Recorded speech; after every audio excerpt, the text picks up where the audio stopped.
Terima kasih. Oke, aku akan mulai dulu ya. Jadi hari ini kita akan belajar bagaimana cara mengelola gaji untuk tabungan masa depan. Terlebih lagi nih buat teman-teman yang baru mulai kerja, yang masih belum tahu nih cara nabung tuh gimana, cara mengalokasikan gaji tuh gimana. Tepat banget buat ada di webinar malam ini ya. Kita lanjut dulu ya. Oke, jadi ada 4 topik pembahasan yang bakal aku bahas di malam hari ini. Pertama, kita langsung mulai aja dari topik yang pertama, yaitu apa sih arti perencanaan keuangan dan juga apa pentingnya merencanakan keuangan. Lanjut. Oke, kita mulai dari artinya dulu ya teman-teman. Di sini aku punya definisi langsung dari FPSB atau FPSB, yaitu adalah lembaga sertifikasi untuk orang-orang yang ingin berprofesi di bidang perencanaan keuangan. Jadi aku bacain ya definisinya. Perencanaan keuangan adalah proses untuk mencapai prioritas tujuan hidup seseorang yang terintegrasi dan juga terencana. Kenapa di situ ada tanda kurung prioritas? Karena pastinya apa yang menjadi prioritas bagi kamu dan bagi aku dan bagi setiap individu di ruangan ini akan berbeda-beda. Jadi kita akan membahas nih bagaimana sih cara mengelola gaji kita supaya bisa mencapai tujuan hidup masing-masing. Kita lanjut dulu ya. Nah, mungkin ada yang nanya nih, kenapa sih kita harus melakukan perencanaan keuangan? Salah satu alasannya Indomie. Oke, bukan ya. Ini cuma gambar contoh, teman-teman. Ada yang tahu nggak nih di sini, di kolom komentar mungkin, dari gambar ini kira-kira aku mau bahas mengenai apa sih? Ayo, ada yang tahu? Bener banget. Betul banget, aku mau membahas mengenai inflasi. Jadi pada tahun 2010 ya teman-teman, satu bungkus Indomie itu kurang lebih Rp1.300. Dan di tahun 2018, satu bungkus Indomie itu udah naik harga jadi Rp2.350. Dan di tahun 2022 nih ya, udah 3.000-an teman-teman. Bahkan kemarin aku ke salah satu supermarket besar, harganya tuh udah hampir 4.000 gitu. Nah, Indomie ini cuma salah satu contoh dari inflasi terhadap barang yang sebenarnya sangat terjangkau ya teman-teman. Di Indonesia kita semua makan Indomie gitu. Tapi kalau barang yang sangat terjangkau aja naiknya udah 3 kali lipat nih dalam kurun waktu kurang dari 12 tahun, gimana kabarnya beras, gimana kabarnya minyak, gimana kabarnya biaya pendidikan, biaya rumah sakit, dan sebagainya. Nah, ini adalah kenapa perencanaan keuangan tuh penting banget teman-teman. Karena kita mesti siap-siap supaya bisa menghadapi kenaikan-kenaikan harga yang disebabkan sama si inflasi ini, supaya tabungan kita itu nanti bisa mengatasi kenaikan inflasi, kita juga bisa berinvestasi, dan gaji kita juga nggak kemakan inflasi doang setiap tahunnya. Oke, kita lanjut. Nah, kalau kita habis ngelihat harga Indomie yang sangat terjangkau aja naik segitu melejit ya teman-teman, pasti jadi pada mikir kan ya, duh gimana mau beli rumah ya, gimana mau nikah ya, gimana mau umroh ya, berapa duit lagi nih yang kita perlu siapin buat masa depan kita nanti. Nabung per bulannya dari sekarang tuh mesti di angka berapa ya? Nah, kita jangan khawatir teman-teman, karena sebenarnya kita bisa banget memprediksi nilai suatu barang di masa depan mulai dari hari ini dengan cara menggunakan rumus yang ada di layar teman-teman sekarang. Rumusnya adalah FV sama dengan PV dikali 1 tambah I pangkat N. Aduh, susah banget sih nih, Kak. Oke, aku jelasin satu-satu teman-teman. Jadi FV itu atau future value adalah nilai masa depan. Jadi nilai barang tersebut di masa yang akan mendatang. Dan PV di sini adalah nilai masa kini, yaitu harga barang di hari ini gitu. Dan I di sini adalah tingkat bunga per tahun, inflasi atau kenaikan harga di setiap tahunnya. Dan N adalah berapa tahun dari sekarang sih yang kita mau tahu nih kenaikan harganya. Misalnya, kita mau tahu harga Indomie 5 tahun mendatang dari sekarang, maka N-nya sama dengan 5 gitu. Teman-teman nggak perlu takut lihat rumusnya, di foto aja, karena nanti kalau kalian Google nih, ketik kalkulator, di situ teman-teman bisa masukin rumus ini sampai kurung-kurung ya, tinggal masukin aja angka-angkanya, pangkat-pangkatnya, tanda kurungnya semua udah ada nanti di Google Kalkulator. Nanti habis ini aku kasih contoh ya bagaimana menggunakan rumus ini untuk menghitung nilai masa depan. Kita lanjut. Nah, ini adalah alasannya kenapa tadi aku ngajarin cara menghitung nilai masa depan. Karena di dalam proses mencapai tujuan-tujuan kita di masa depan, secara finansial nih ya, ada baiknya kita membuat dream board.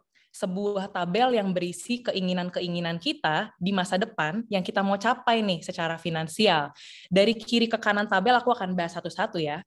Dream board itu isinya ada apa aja keinginan kita, tuh yang my goals, ada berapa nilai dari barang-barang tersebut di masa kini, kapan sih kita mau membeli barang-barang tersebut di tahun pembelian, terus berapa bunga atau inflasi tahunan dari barang-barang tersebut, dan pada akhirnya kita bisa melihat berapa nilai masa depan dari nilai-nilai barang-barang tersebut. Aku kasih contoh ya, taruhlah kita mau menikah 5 tahun dari sekarang, di tahun 2027 berarti. Hari ini kita bisa nih nikah dengan di atas standar sedikit gitu ya, dengan biaya total 70 juta rupiah. Ini adalah nilai masa kininya. Lalu kita lihat nih, sebenarnya berapa sih kenaikan nilai untuk pernikahan setiap tahunnya? Aku udah Google buat kalian, jawabannya di 12%. Jadi kalau kita tulis nih pakai rumus yang tadi, 70 juta dikali 1,12 di pangkat 5, maka hasilnya tuh 123 juta, teman-teman. Wow, gede banget ya, udah hampir 2 kali lipat dari harga menikah di saat ini. Kalau pesta standar hari ini harganya 70 juta dan di masa depan harganya 123 juta, kalau kita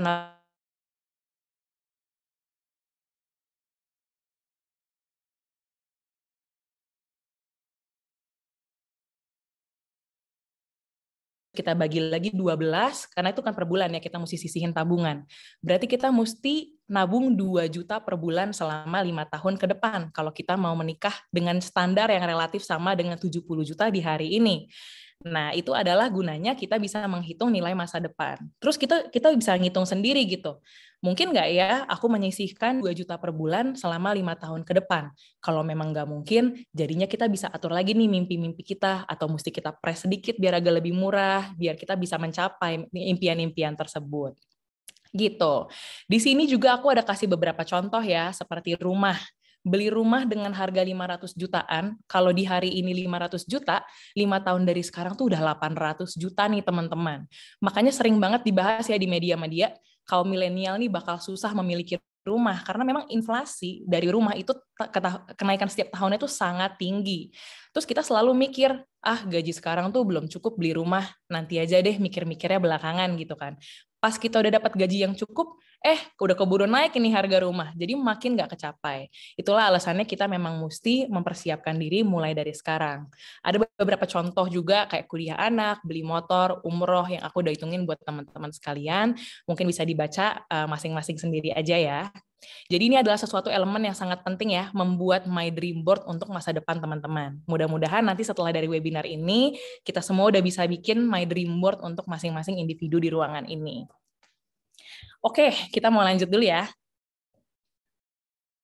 Oke, tadi kan kita udah bahas arti dari perencanaan keuangan, kenapa kita harus merencanakan keuangan, gimana caranya membuat dream board. Selanjutnya nih, kita mau bahas topik kedua, yaitu bagaimana sih cara mengalokasikan gaji kita supaya sehat secara finansial gitu. Kita lanjut ya. Oke, jadi berdasarkan standar FPSB, ini adalah alokasi perencanaan anggaran yang sehat, di mana terdapat 2 elemen pemasukan nih teman-teman. Ada pemasukan tetap dan pemasukan yang tidak tetap. Pemasukan tetap itu datang dari gaji atau penghasilan bulanan kita. Dan yang nggak tetap itu ada dari bonus, THR, hasil investasi, atau penghasilan dari bisnis sampingan gitu ya. Sedangkan untuk pengeluaran, ada 5 elemen yang berbeda, yaitu hutang produktif, hutang konsumtif, asuransi, tabungan masa depan, dan juga belanja masa kini. Aku bakal jelasin satu-satu dulu ya untuk pengeluaran-pengeluaran tersebut. Hutang produktif itu adalah hutang yang bisa menghasilkan pemasukan. Contohnya apa nih teman-teman? Misalnya teman-teman punya usaha online shop untuk jual sabun batangan nih yang lucu-lucu gitu ya. Terus teman-teman beli bahan untuk membuat sabunnya itu lewat e-commerce dan menggunakan pay later untuk membayarnya. Itu sangat nggak apa-apa karena untuk modal usaha nih teman-teman. Dan pada akhirnya penghasilan yang bisa didapatin untuk menutupi pengeluaran tersebut, kita malah bisa dapat untung gitu, malah lebih dari apa yang kita keluarkan. Tapi pesannya, jangan lebih dari 20% dari penghasilan. Kenapa? karena ada faktor-faktor juga yang perlu kita pikirkan dan pertimbangkan. Laku nggak barangnya, karena yang namanya bisnis itu akan ada pasang surutnya ya teman-teman. Jadi juga kita jangan terlalu tamak, kita mikir, oh kalau modalnya lebih gede, hasilnya lebih gede nih. Nggak juga selalu seperti itu. Makanya kita maksimalin aja di 20% ya teman-teman. Nah, berikutnya ada hutang konsumtif. Bedanya apa sama hutang produktif tadi? Kalau hutang konsumtif itu seperti kita bayar cicilan handphone, cicilan motor, pay later Shopee, tapi untuk belanja gitu ya, untuk keperluan pribadi gitu. Nah, hutang konsumtif itu juga nggak tabu teman-teman di dalam dunia manajemen keuangan. Justru boleh banget, tapi maksimal di 15% aja dari penghasilan bulanan teman-teman sekalian. Kenapa jangan banyak-banyak? Karena hutang konsumtif itu sifatnya tidak menambah penghasilan, alias ya cuman hedon gitu ya teman-teman. Jadi sebisa mungkin kita hindari untuk tidak lebih di atas 15% setiap bulannya. Lalu elemen berikutnya, ada asuransi. Ini mungkin ada beberapa yang bingung gitu ya. Kok mau merencanakan anggaran doang, perlu pakai sisihin buat asuransi segala sih? Emangnya perlu gitu ya? Jawabannya memang perlu teman-teman, karena di atas inflasi berbagai hal di dunia ini, salah satu inflasi yang paling tinggi adalah inflasi terhadap biaya medis. Aku mungkin kasih fakta unik gitu ya dari WHO. WHO tuh punya data bahwa 70% orang Indonesia sebelum meninggal itu mengidap penyakit kronis dulu. Dan kalau penyakit kronis itu biaya berobatnya mahal banget teman-teman, mulai dari ratusan juta, bisa sampai miliaran bahkan. Nah kita bayangin kalau kita nggak punya asuransi, dan tiba-tiba kita mesti ngeluarin uang ratusan juta sampai miliaran gitu ya, itu sangat mengganggu tabungan masa depan kita yang buat cicil rumah, buat nikah, makin mundur deh hal-hal yang kita inginkan itu hanya untuk menutupi biaya asuransi. Makanya penting banget untuk kita sisihin juga sebagian dari dana kita untuk asuransi. Minimal nih kalau teman-teman mencari yang terjangkau, belilah BPJS gitu ya. Ada beberapa kelas BPJS kan 321 mulai dari 35.000 sampai 150.000 per bulannya. Itu kita sisihin aja sehingga kalau terjadi sesuatu dengan fisik kita, jadi kita nggak membayarnya dari duit tabungan kita sendiri gitu. Oke, berikutnya ada tabungan masa depan. Minimal di 10%. Berarti kalau dibilang minimal, mau nabung boleh tuh sangat, mau menabung lebih tuh sangat boleh ya teman-teman. Tapi kalau kita mau nabung lebih, kita mesti kencengin ikat pinggang kita sedikit di pengeluaran kita yang hari-hari di belanja masa kini. Supaya kalau misalkan kita bisa menyisihkan tabungan yang lebih, keinginan-keinginan kita di masa depan itu bisa kita realisasikan lebih cepat lagi nih teman-teman. Nah, elemen yang terakhir nih adalah belanja masa kini. Nah, ini menjadi porsi yang paling besar dalam pengeluaran, karena kita juga paham, pasti tiap bulan ada dong pengeluaran kita dan pasti cukup besar. Makanya kita kasih budget di sini di maksimum 45% dari pemasukan bulanan kita. Ini aku kasih contoh ya di sini, sebut saja namanya Amanda gitu. Amanda memiliki gaji bulanan sebesar 4 juta rupiah per bulan.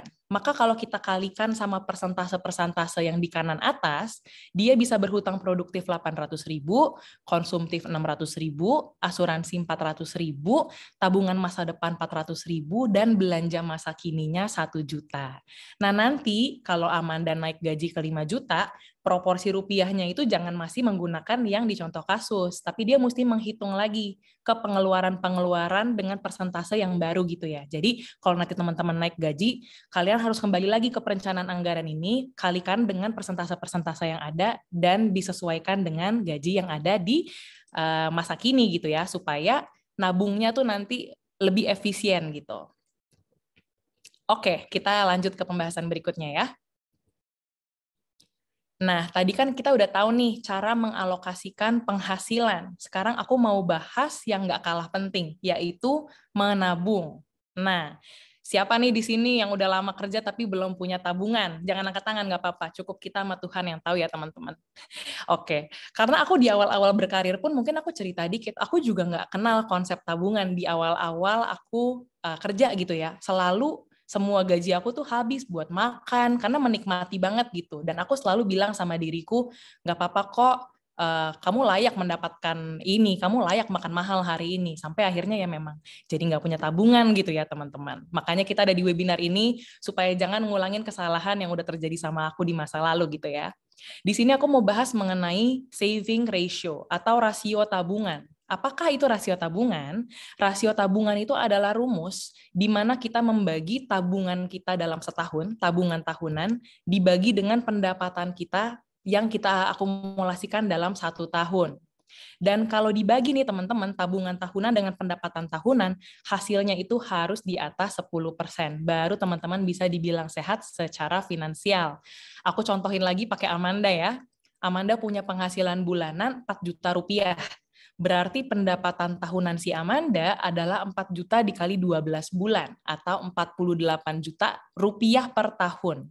Nah, pas aku nanya Amanda nih, dia punya tabungan 5 juta per tahun dari setiap penghasilan tahunannya.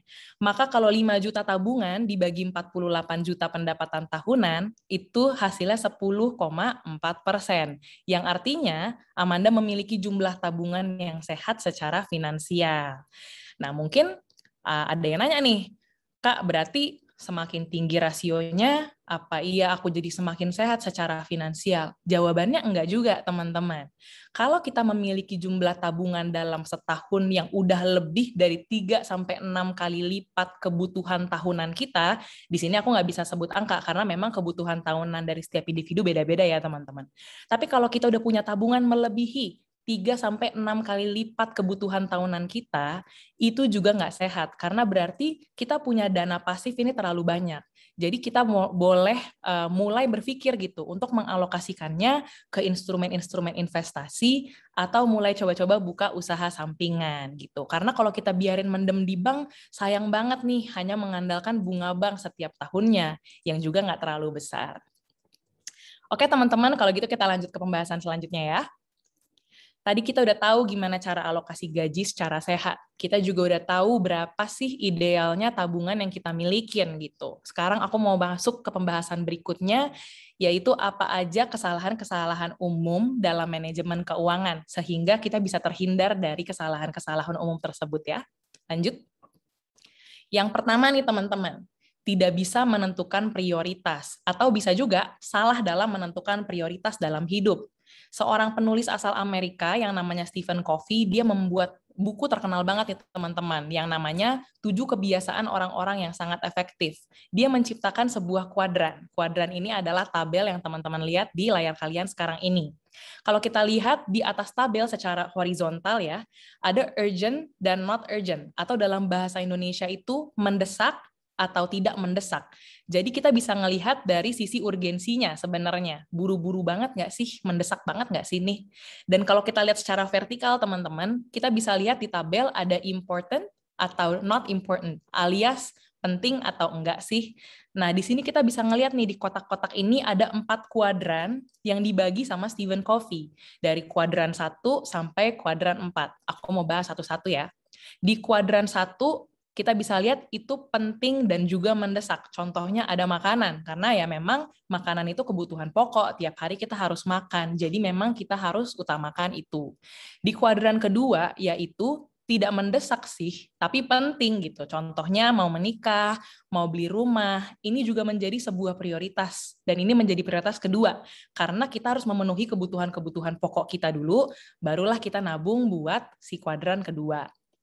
Di kuadran ketiga ada yaitu mendesak, tapi nggak penting. Contohnya diskon. Karena diskon itu kan biasanya sangat sensitif terhadap waktu gitu ya. Cuman seminggu lah, cuman sebulan lah gitu. Jadi kepepet banget nih harus beli sekarang.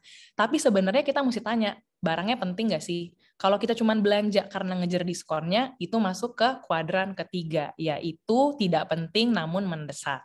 Nah, kita mesti utamakan dulu kebutuhan-kebutuhan di kuadran 1 dan 2 sebelum kita beli barang-barang diskon tersebut di kuadran ketiga. Dan yang terakhir, teman-teman, di kuadran keempat, tidak mendesak dan tidak penting. Contohnya beli handphone. Kalau kita ganti handphone, tiap tahun kita ganti, itu masuk ke kuadran keempat. Kecuali memang handphone teman-teman rusak, teman-teman perlu handphone yang baru untuk bekerja, oke lah, itu bisa kita prioritaskan. Tapi kalau hanya untuk gengsi atau mau-mau aja gitu ganti handphone tiap tahun, itu masuk ke kuadran keempat. Nah, hal ini membantu kita dalam manajemen keuangan. Kenapa? Setiap kita mau membeli barang nih teman-teman, kita pikirin dulu, dia tuh masuk di kuadran yang mana sih? Ini tuh kita doang yang pengen-pengen atau sebenarnya memang kita butuh barang ini. Nah, kalau memang kita udah memetakan gitu ya di kuadran mana dia berada, baru deh kita beli barangnya, baru kita lihat ini penting atau enggak, dan kita mesti memprioritaskannya atau tidak. Gitu ya teman-teman. Oke, kita lanjut ya.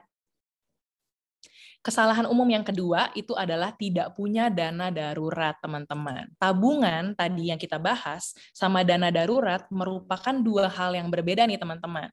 Kalau tadi kita nabung kan untuk masa depan. Kalau tabungan darurat itu kita bisa dipakai buat kapan aja di masa-masa yang kita memang nggak duga akan terjadi gitu. Contoh, mungkin kecelakaan, atau mungkin kita di PHK, atau mungkin kita memerlukan perawatan intensif gitu ya. Untuk itu kita perlu banget teman-teman yang namanya dana darurat. Mungkin ada yang bertanya-tanya nih, berapa sih Kak dana darurat yang diperlukan gitu ya? Sehatnya, dana darurat itu adalah 3-6 kali lipat dari penghasilan bulanan teman-teman sekalian.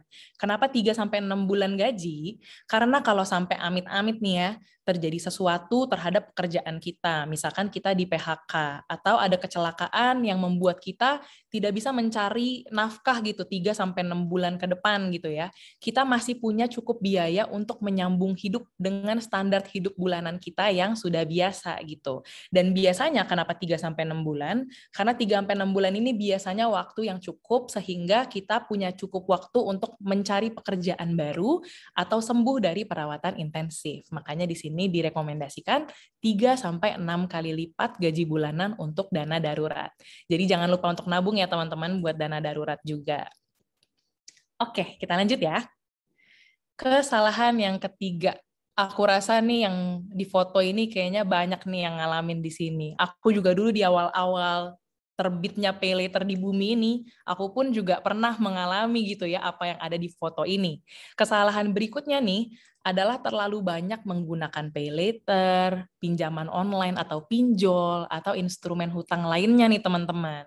Aku rasa teman-teman di sini udah sangat familiar ya dengan konsep pay later di beberapa platform, apalagi di platform orange dan di platform hijau tuh yang buat pesan makanan. Banyak nih biasanya pay later-nya gitu ya. Awal-awal tuh pasti kita dikasih limit cuma ratusan ribu, lama-lama naik, lama-lama dari 300 jadi 500 jadi 1 juta. Dan itu karena naiknya pelan-pelan, kita juga jadi ikutan terhasut gitu. Kalau kemarin 300 ribu tagihan gue bisa bayar, masa bulan depan 500 ribu doang nggak bisa bayar, cuma nambah 200 ribu, bisa lah. Nah ini tuh sebenarnya bahaya banget teman-teman, karena yang namanya pay later ini, memang mereka sengaja naiknya tuh pelan-pelan, supaya kita tuh punya kebiasaan berhutang, teman-teman. Makanya jangan masuk ke dalam perangkap pay later ya, teman-teman. Apalagi ada juga nih beberapa orang yang aku kenal juga gitu ya, karena limit pay later-nya gede, mereka mulai beli-beli hal yang mereka nggak bisa beli secara cash gitu di hari itu. Nah, itu juga bahaya banget. Dan ini bukan perkara pay later serem karena kita nggak bisa bayar tagihan pay later kita di akhir bulan. Nggak cuma itu teman-teman. Ini ada relevansinya juga sama masa depan teman-teman. Apaan nih Kak kaitannya gitu kan? Kalau nanti teman-teman mau pinjam uang ke bank buat modal usaha, buat KPR, buat kredit kepemilikan motor gitu ya, mereka akan ngecek nih rekor teman-teman secara finansial melalui BI checking. Kalau zaman dulu BI checking tuh cuma bisa ngecek kredit card kita tuh macet atau enggak. Hari ini BI checking itu udah bisa meliputi pay later dan pinjaman online juga teman-teman. Makanya ini super bahaya gitu ya. Kalau sampai ada rekor teman-teman nggak melunasi pay later, nggak melunasi pinjol gitu, kabur dari pinjol gitu ya, itu akan berdampak sangat buruk ke rekor teman-teman secara finansial. Dan nantinya bisa-bisa ditolak gitu pinjaman-pinjaman yang sebenarnya penting banget buat kita. Oleh karena itu, kita mesti keluar dari kebiasaan pay later ini ya teman-teman. Boleh dipakai, tapi ingat yang tadi alokasinya 15% hutang konsumtif. Oke, berikutnya. Nah, kesalahan berikutnya teman-teman, tidak menyiapkan dana pensiun gitu ya. Teman-teman, sekarang mayoritas kita, aku asumsi aja ya, kita berada di usia produktif, di mana kita masih bisa bekerja, membiayai pengeluaran-pengeluaran kita ya. Tapi setelah kita pensiun nanti, misalkan umur 55 atau 60 gitu ya, apakah semuanya akan jadi gratis? Jawabannya kan enggak ya teman-teman. Akan ada masa di mana kita stop produktif, tapi pengeluaran itu tetap terus akan ada. Nyatanya nih ya, contohnya aja, banyak banget sih orang-orang tuh yang nggak mempersiapkan dana pensiun, even kelas artis sekalipun. Mungkin aku nggak sebut merek teman-teman, cuman teman-teman bisa Google. Banyak banget kalangan-kalangan artis yang karena mereka menikmati nih ya masa jaya mereka nih di usia produktif, mereka tuh lupa mempersiapkan dana pensiun mereka. Dan akibatnya adalah ketika mereka udah pensiun gitu ya, udah nggak lagi syuting, udah nggak apa, mereka tuh mengalami hari tua dengan cukup sulit gitu. Dan itu sayang banget, padahal kalau mereka sisihin sedikit aja dari apa yang mereka punya setiap bulannya pas mereka masih muda, aku yakin pasti mereka bisa pensiun dengan lebih tenang. Makanya kita harus mulai ya teman-teman juga menabung untuk dana pensiun kita. Kita pensiun kan masih lama nih teman-teman, jadi nabungnya nggak usah banyak-banyak, even hanya puluhan ribu, ratusan ribu aja tuh udah sangat berarti untuk dana pensiun kita.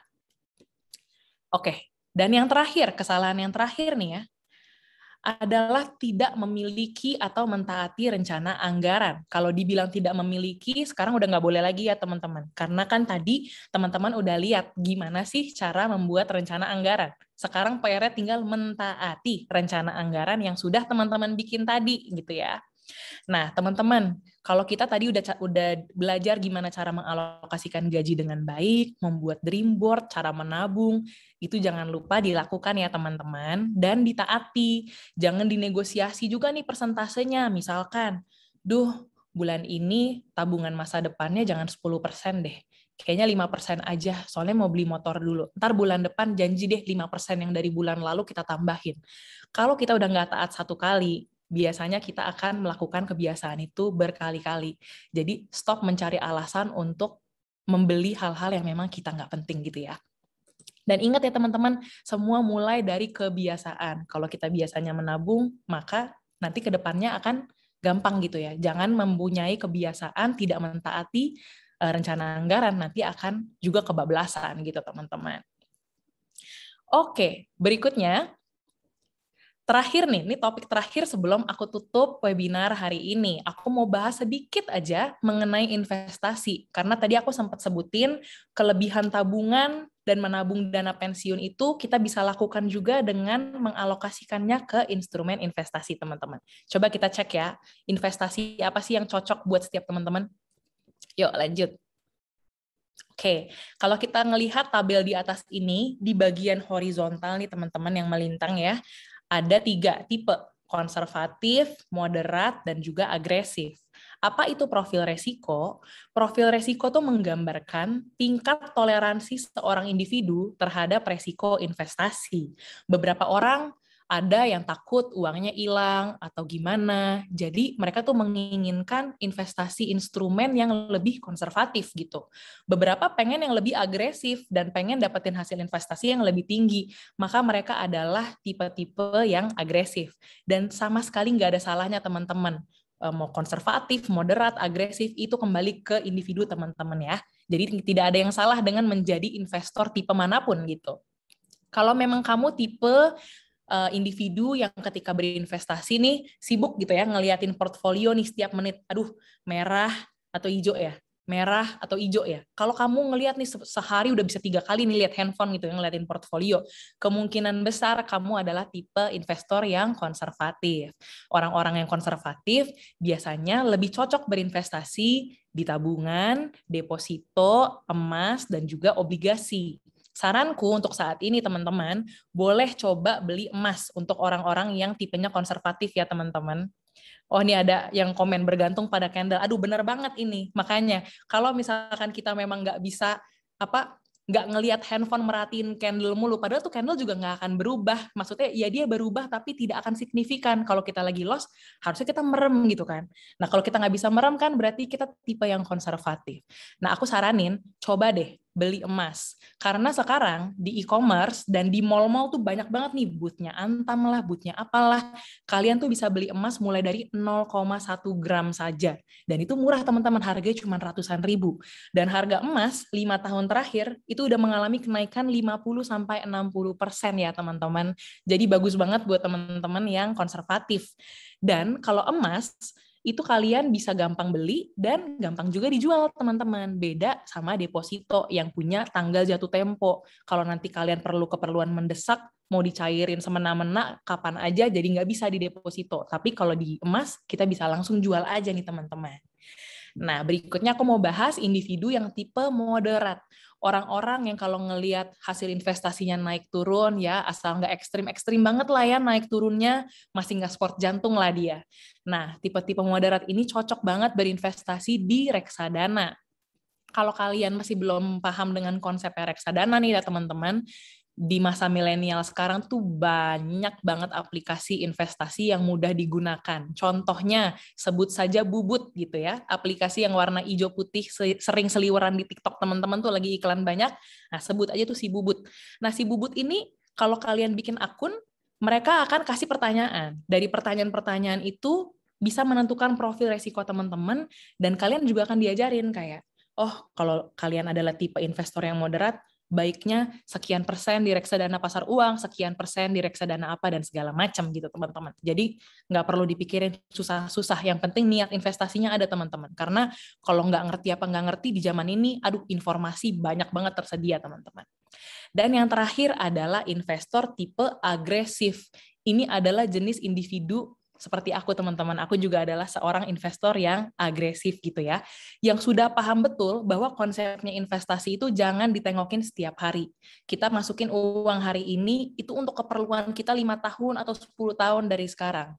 Dan rata-rata investasi yang lumayan aman ya, 5-10 tahun itu harganya relatif naik. Jadi jangan dilihatin tiap hari gitu. Kalau memang kalian punya hati untuk nggak melihat investasi naik turun setiap hari, ayo gabung sama aku menjadi investor yang agresif, teman-teman. Nah, untuk para investor yang agresif, apa sih instrumen yang cocok? Saham dan forex, ada cryptocurrency dan P2P atau peer-to-peer lending. Tapi kalau dari aku sendiri, teman-teman, kalau kalian pemula, aku nggak menyarankan untuk investasi di kripto, apalagi di P2P. Tadi udah ada yang teriak tuh, kripto lagi turun gitu kan. Karena memang kripto dan peer-to-peer lending ini memerlukan edukasi lebih teman-teman. Nggak semua orang bisa melakukan cryptocurrency trading dan juga peer-to-peer. Kenapa? Ada yang namanya day trading, ada yang memang lama, tapi ini memang sangat riskan. Jadi aku sangat tidak menyarankan untuk pemula.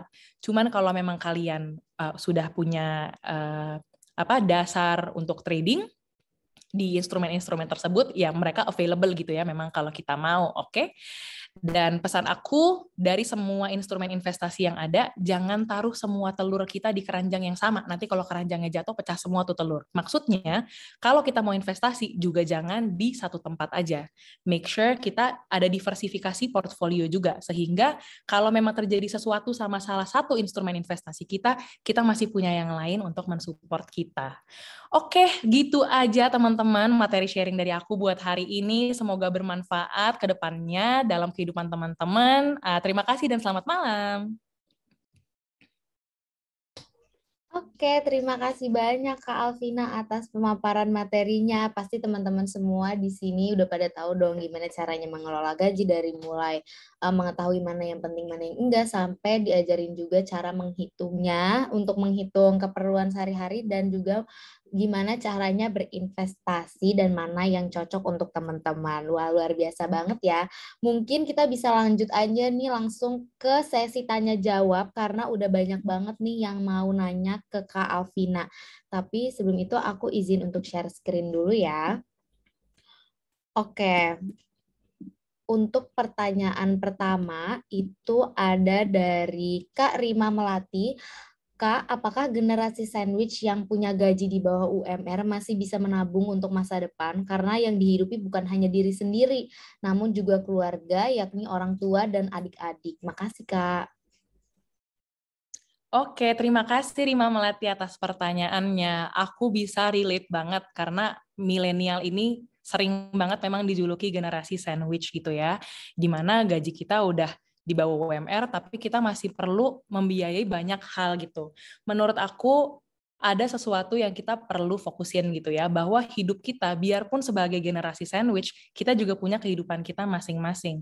Kamu perlu memetakan kira-kira apa yang penting banget di dalam keluarga kita yang perlu kita support, dan apa yang menjadi penting banget untuk kebutuhan personal kita, dan apa yang paling penting yang kamu mau dapetin selama beberapa tahun ke depan gitu, impian-impian dekat kamu dan impian-impian jauh kamu gitu ya.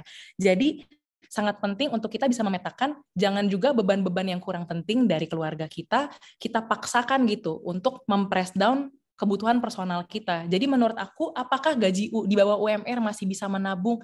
Jawabannya bisa banget teman-teman. Makanya tadi yang sharing aku itu by persentase gitu. Karena semua orang bisa menabung. Tapi tolong diprioritaskan kebutuhan keluarga yang penting tuh apa, kebutuhan personal kamu yang penting apa, baru kita pikirin apa yang bisa kita tabung untuk masa depan. Supaya semuanya jadi sama-sama happy. Gitu yang mungkin terima dari aku. Wah, luar biasa banget ya jawaban dari Kak Alvina. Semoga Karima tadi jawabannya itu dapat menjawab ya. Mungkin kita bisa lanjut aja ke pertanyaan selanjutnya. Ada dari Kak Cindy Cahyani. Saya seorang yang misal telah gunakan tabungan untuk keperluan lain. Saya harus mengganti tabungan tersebut meskipun saya harus sangat berhemat karena untuk ganti tabungan tersebut yang sudah saya ganti. Benarkah prinsip saya seperti itu atau mungkin ada cara mengelolanya yang lebih efisien? Mungkin maksudnya dia itu udah pakai tabungannya dan dia harus hemat banget untuk mengganti tabungan itu gitu Kak pertanyaannya. Nah, dia nanya prinsipnya itu betul atau enggak ya? Oke, thank you Cindy Cahyani atas pertanyaannya.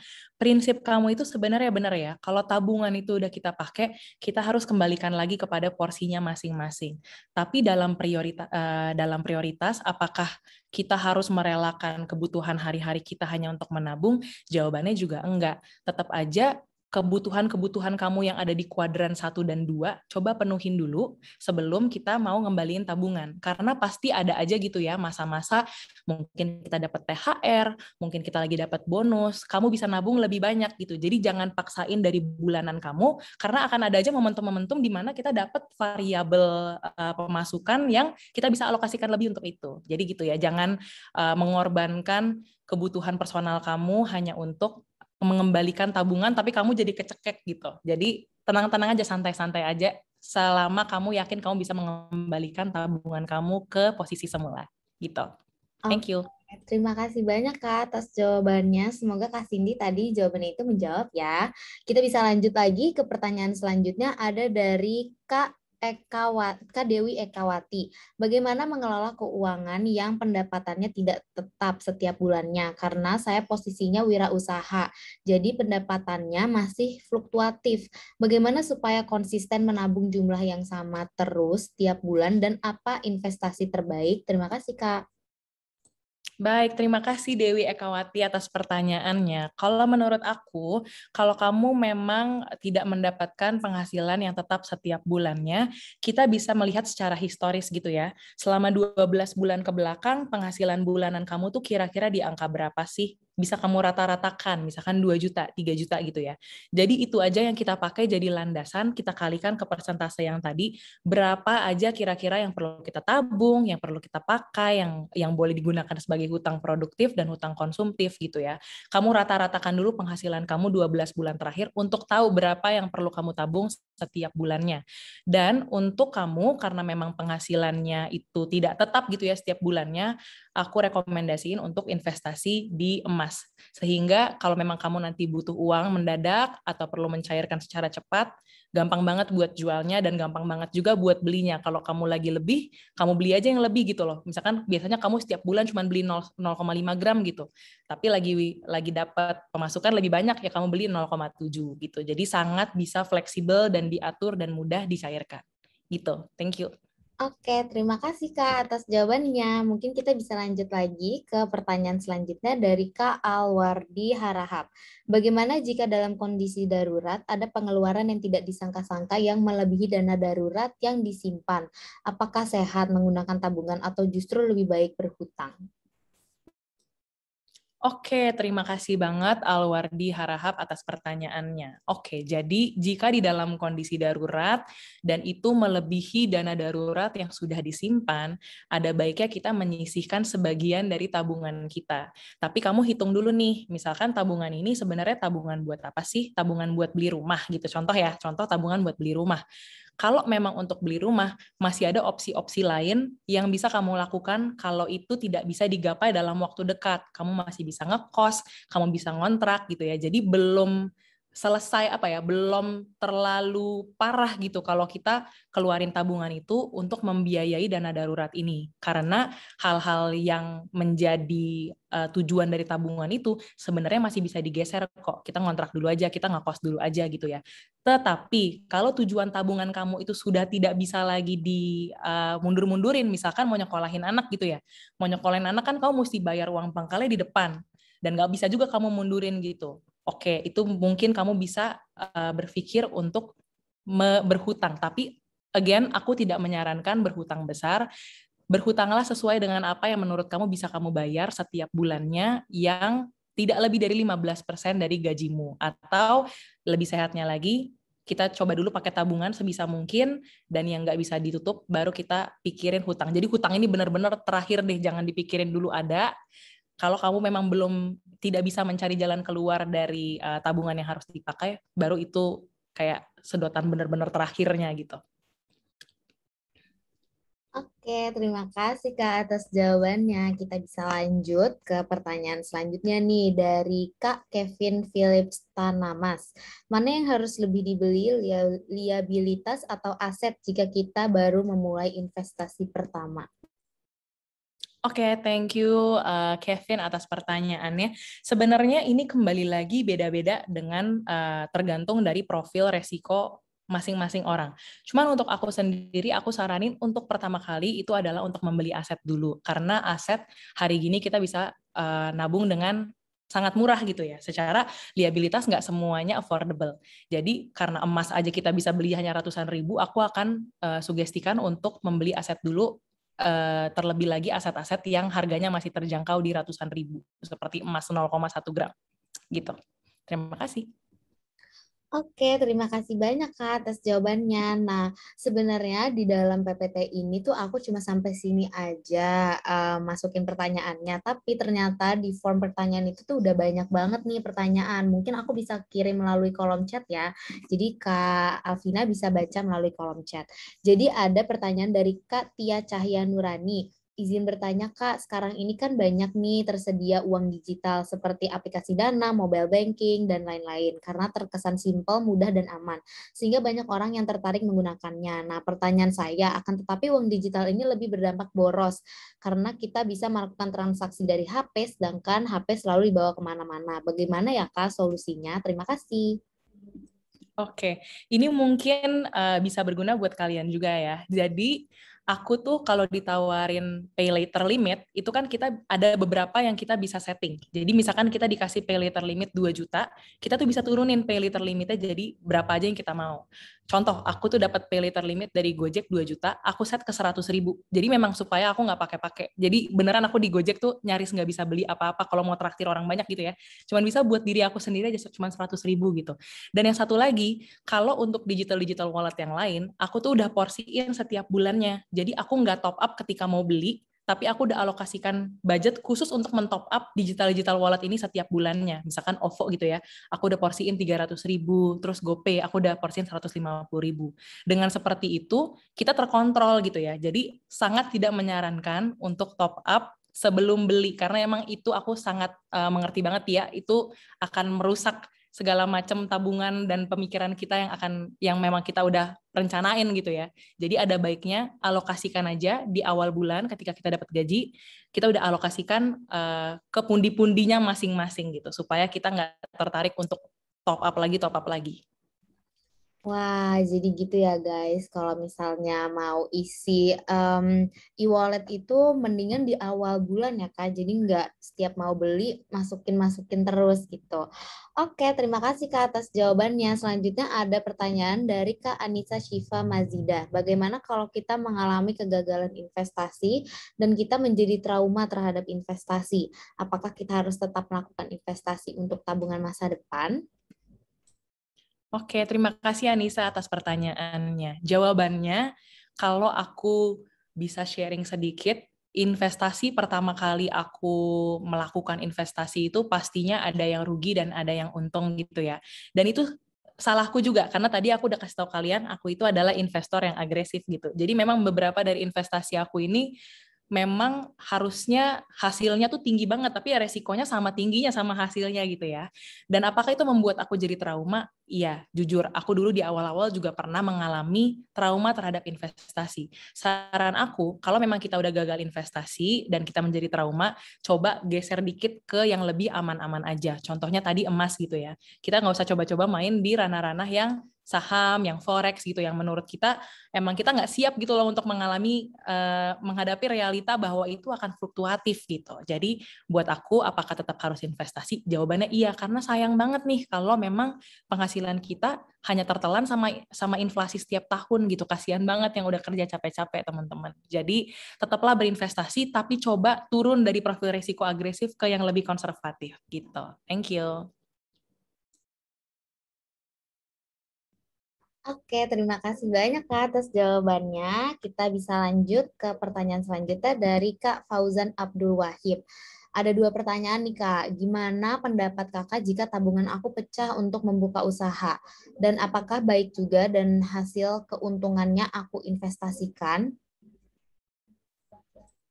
Oke, terima kasih banyak Fauzan atas pertanyaannya. Jadi menurut aku, kamu perlu siapin dulu tabungan yang cukup untuk 1 tahun lah ya gitu. Kalau kamu baru mencoba membuat bisnis baru, kita tidak tahu apa yang akan terjadi terhadap fluktuasi bisnis dari bisnismu sendiri. Jadi setidaknya siapkanlah tabungan yang cukup untuk 1 tahun ke depan, sehingga kalau terjadi apa-apa sama bisnis itu yang tidak kita inginkan, kamu masih bisa menyambung hidup selama 1 tahun ke depan. Dan apakah baik juga hasil keuntungannya kamu investasikan?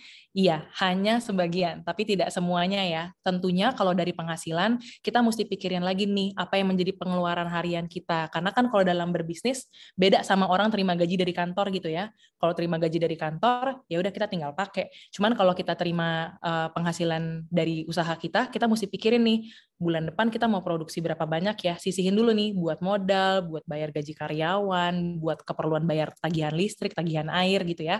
Baru sisanya yang di luar keperluan bulanan kamu di belanja masa kini tadi yang 45%, itu yang boleh kamu investasikan. Jadi jangan agresif juga, karena dalam berbisnis itu nanti akan ada saatnya juga pasti kamu mau naik kelas gitu. Mungkin sekarang kamu bisa produksi 100 sabun, bulan depan kamu lihat peminatnya banyak, kamu mau ekspansi, jadi kamu mau nambah jadi 200 sabun gitu. Kamu akan memerlukan modal yang lebih. Jadi coba dulu diinvestasi hanya porsi kecilnya saja dari penghasilan bulanan tersebut gitu, supaya juga memberikan kamu kesempatan untuk upgrade bisnis kamu ketika kamu sudah mencapai keinginan dari peminat dan dari pembeli yang banyak gitu untuk naik kelas. Oke, oke. Terima kasih banyak Kak Alvina atas jawaban-jawabannya. Pasti jawaban-jawaban tadi sangat berguna ya untuk teman-teman semua di sini. Nggak hanya untuk yang bertanya aja, tapi untuk semua yang nyimak webinar ini. Nah, karena mengingat waktu juga, mungkin sesi pertanyaan bisa kita akhiri sekarang. Mungkin tadi bisa menjadi pertanyaan terakhir untuk webinar hari ini. Tapi tenang aja, kalau misalnya teman-teman mau nanya itu masih bisa tanya ke Instagram pintarnya kali ya, nanti akan dijawab oleh tim pintarnya. Nah, mungkin sekarang kita bisa lanjut aja ke sesi foto bareng nih, karena kan lumayan ya ada 270 orang loh yang join malam ini. Jadi kan sayang ya kalau kita nggak ada sesi kenang-kenangan. Nah, sekarang aku udah mengizinkan kalian semua untuk on cam. Jadi kalau misalnya teman-teman mau on cam, dipersilahkan untuk on cam sekarang karena kita akan ada sesi foto bareng.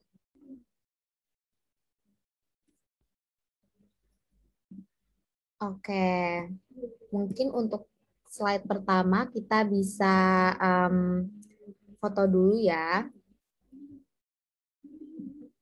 Oke. Untuk yang ada di slide pertama, bisa senyum ya teman-teman. 1, 2, 3. Oke, untuk yang di slide kedua, 1, 2, 3, senyum. Oke, slide ketiga, waduh rame banget ya. 1, 2, 3. Oke, walaupun slide keempat sampai selanjutnya nggak ada yang on cam, tapi nggak apa-apa, aku akan tetap screenshot teman-teman semua untuk kenang-kenangan hari ini. Kita semangat loh belajar di hari Rabu, ya kan? Oke, mungkin dari Kak Alvina sampai situ aja. Kak Alvina ada yang mau disampaikan nggak nih untuk 270 peserta kita hari ini untuk menutup webinar kita? Oke, terima kasih banyak semuanya udah hadir di webinar pintarnya. Jangan lupa terus pantengin ya aplikasi pintarnya karena kita punya banyak webinar yang pastinya juga sangat berguna selain kelas aku malam ini. Dan siapa tahu kita bisa ketemu lagi di masa yang akan mendatang untuk membahas topik-topik yang lebih kalian pengenin lagi, bisa banget juga. Jadi aku harap sesi hari ini berguna. Terima kasih banyak untuk antusiasnya di malam hari, di hari kerja gitu ya. Thank you banget semuanya, semoga bermanfaat dan terima kasih. Oke, terima kasih banyak Kak Kalvina bisa meninggalkan ruangan ya. Terima kasih. Nah, untuk teman-teman jangan meninggalkan ruangan dulu karena aku akan kirim link untuk mendapatkan sertifikat ya. Jadi kalau misalnya teman-teman mau mendapatkan sertifikat, langsung aja klik link yang ada di kolom chat. Nah, sambil teman-teman isi link sertifikat, aku mau umumin nih siapa ya yang menang hadiah GoPay sebesar Rp50.000 untuk pertanyaan paling menarik. Oke, kita coba pilih dulu ya siapa ya yang menang.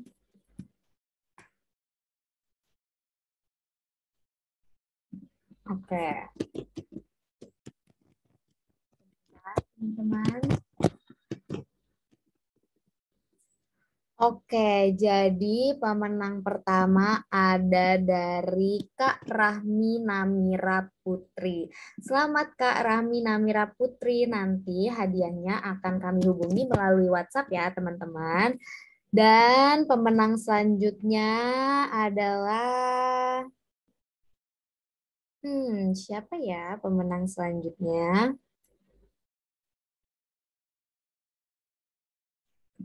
Pemenang selanjutnya ada dari Kak Cindy Cahyani. Wah, selamat ya kepada Kak Rahmi Namira Putri dan Kak Cindy Cahyani. Untuk hadiah GoPay-nya nanti akan kita hubungi melalui WhatsApp, jadi ditungguin aja ya teman-teman.